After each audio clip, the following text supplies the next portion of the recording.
নমস্কার, আমি রোমা রেসিপি 24-এ আপনাদের স্বাগত জানাই। চলে এসেছি নতুন একটি রেসিপি নিয়ে আপনাদের সাথে, সেটা শেয়ার করব। তো আজ বানাবো ভেজিটেবিল চপ। ওই জন্য একটা কড়াইতে আমি তেল দিয়ে দিয়েছি, তার মধ্যে দিয়ে দিয়েছি কুচনো পেঁয়াজটা হালকা লাল লাল করে ভাজা হয়ে গেলে এবার এর মধ্যে দিয়ে দেব লঙ্কা আর পেঁয়াজটা ভালোভাবে ভেজে নেব। পেঁয়াজ আর লঙ্কা ভাজা হয়ে গেছে, এরপর আগে থেকেই কুচানো গাজর ও বিট এবার এর মধ্যে আমি দিয়ে দেব। দিয়ে বিট আর গাজরটা ভালোভাবে মিনিট 5-এর মতো সময় নিয়ে ভেজে নেব।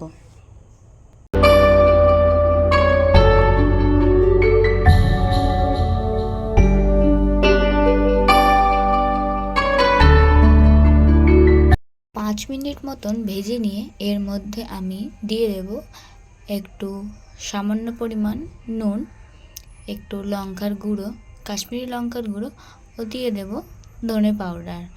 দিয়ে এটা আমি আর একটু মিনিট 2 মতন ভালোভাবে মিডিয়াম ফ্লেমে ভেজে নেব।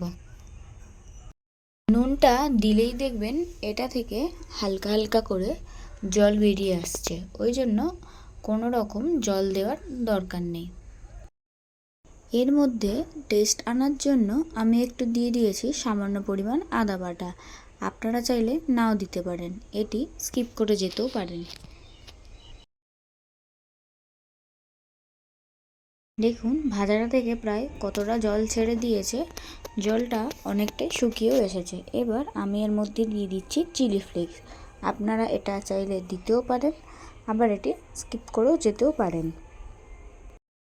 এবার এই ভাজাটার মধ্যে আমি আগে থেকে ভেজে রেখেছিলাম যে বাদামগুলো, সেই বাদামগুলো দিয়ে দেব, যাতে এর টেস্টটা আর একটু ভালো হয়।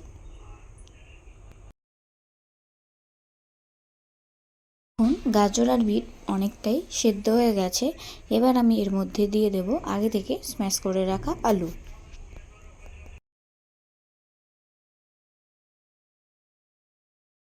সেদ্ধ করে রাখা আলু গাজর ও বিটের সাথে ভালোভাবে মিশিয়ে নেব, আর এতে দিয়ে দেব সামান্য পরিমাণ নুন।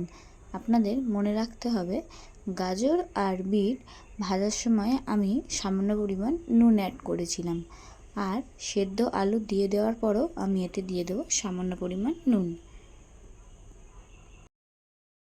ভেজিটেবিল বানানোর জন্য হাতের সাহায্যে আমি ভেজিটেবিলগুলো গোল গোল করে রেখেছিলাম। এবার ওটা ডিমের ব্যাটারটার মধ্যে ডুবিয়ে নিয়ে এবার ব্রেড ক্রাম্বসের মধ্যে ভালোভাবে মিশিয়ে নেব। নিয়ে আরেকবার এই ফ্যাটানো ডিমের মধ্যে এটা ভালোভাবে মিশিয়ে নিয়ে ডাবল কোটিং করব। ডাবল কোটিং করলে এটা খেতে আরও মুচমুচে হবে।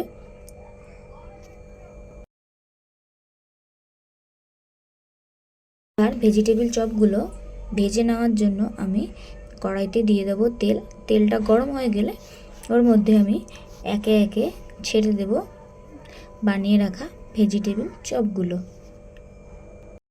এটা আমি একদম মিডিয়াম ফ্লেমে গ্যাসটা দিয়ে ভেজে নেব, যাতে কালারটা সুন্দর আসে।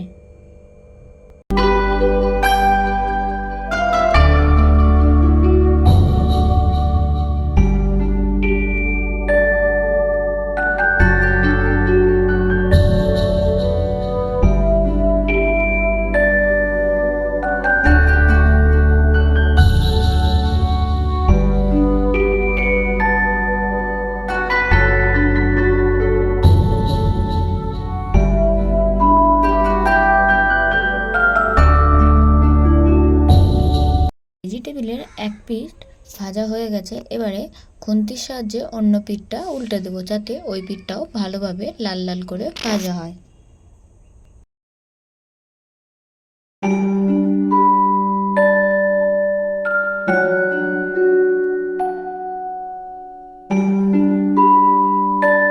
ভেজিটেবিলগুলো সব ভাজা হয়ে গেছে, এবার আমি একটা প্লেটে এক এক করে সব ভেজিটেবিলগুলো তুলে রাখবো।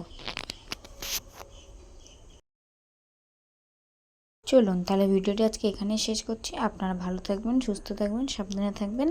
আমার ভিডিওটি ভালো লেগে থাকলে অবশ্যই চ্যানেলটি সাবস্ক্রাইব করে দেবেন, যাতে নতুন নতুন রেসিপি আমি আপনাদের সাথে শেয়ার করলে সেটা আপনাদের কাছে খুব তাড়াতাড়ি পৌঁছে যেতে পারে।